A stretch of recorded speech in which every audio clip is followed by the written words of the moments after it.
Hello అండి, welcome back to my channel. ఎలా ఉన్నారు అందరూ? మీరు కనుక నా వీడియోని ఫస్ట్ టైం చూస్తున్నట్లయితే లైక్ చేయండి, షేర్ చేయండి. అలాగే నా ఛానల్ తప్పకుండా సబ్స్క్రైబ్ అయితే చేసుకోండి. అలానే ఫస్ట్ టైం చూస్తున్న వాళ్ళే కాదు, సెకండ్ టైం చూస్తున్న వాళ్ళు కూడా లైక్ చేసుకునేయండి. ఇంకా విషయం ఏంటంటే, ఈరోజు నేను జొన్నలతో ఒక మంచి రెసిపీ చూపిస్తాను.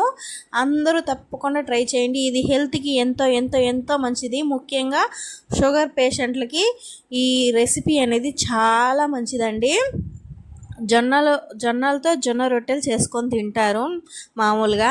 కానీ కొంతమంది జొన్న రొట్టెలు ఇష్టపడరు తినడానికి. తెలంగాణ సైడ్ మాత్రం జొన్న రొట్టెలు ఎక్కువగా తింటారు, కానీ ఈ సైడ్ ఆంధ్ర ఆ సైడ్ మాత్రం జొన్న రొట్టెలు ఎక్కువ తీసుకోరు. కానీ నేను చెప్పే పద్ధతిలో జొన్నలతో కనుక ఇలాగ చేసుకొని తిన్నారంటే అంటే సూపర్గా ఉంటుంది. ఏంటంటే జొన్నలు ఉంటుంది కదా, ఇది తెల్ల జొన్నలండి, రేషన్లో ఇచ్చారు.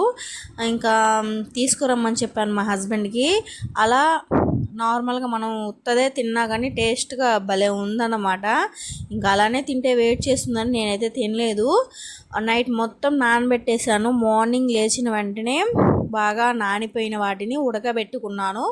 ఉడకబెట్టుకున్న తర్వాత ఇంకా బాణలు తీసుకొని ఆయిల్ పోసి ఆవాలు వేసుకొని ఇంకా పోపు దినుసులన్నీ వేసుకున్నాను. తర్వాత ఆనియన్స్ని కట్ చేసి చిన్న చిన్న సన్న ముక్కలుగా కట్ చేసి వేసుకొని బాగా ఫ్రై చేశాను.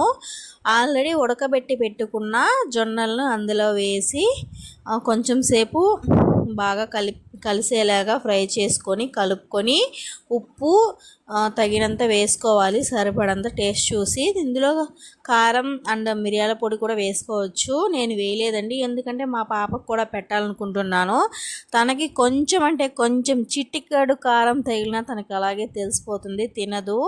ఇంకా తన కోసమనే నేను కారం స్కిప్ చేసేసానండి. మీరైతే కొంచెం కారం కొంచెం మిరియాల పొడి వేసుకోండి, అంత ఎక్కువ వద్దు, లైట్గా అంటే ఒక 1/2 టీ స్పూన్ అలా వేసుకోండి మిరియాల పొడి, ఒక్క రవ్వ అలా వేసుకొని తింటే సూపర్ అంటే సూపర్గా ఉంటుందండి. ఇది ఇంకా డైలీ తిన్నా కానీ కొంచెం ఎగిటు అంటే విరక్తిలాగా అయిపోతుంది.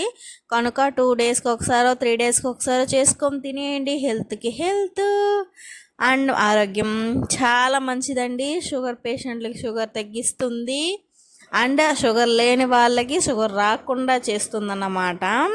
తప్పకుండా ట్రై చేస్తారు కదూ. మరి ట్రై చేసి ఎలా ఉంది అనేది టేస్ట్ కామెంట్ చేసేయండి ఫ్రెండ్స్. ఇలాంటి మంచి మంచి రెసిపీస్తో ఇంకా మీ ముందుకు వస్తూ ఉంటాను.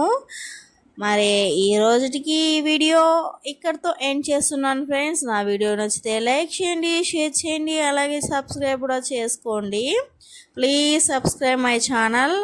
అలాగే మీరు చేసిన రెసిపీ ఎలా వచ్చింది అనేది కామెంట్ చేసేయండి కామెంట్ సెక్షన్లో. ఇంకా ఉంటాను ఫ్రెండ్స్, బాయ్ బాయ్.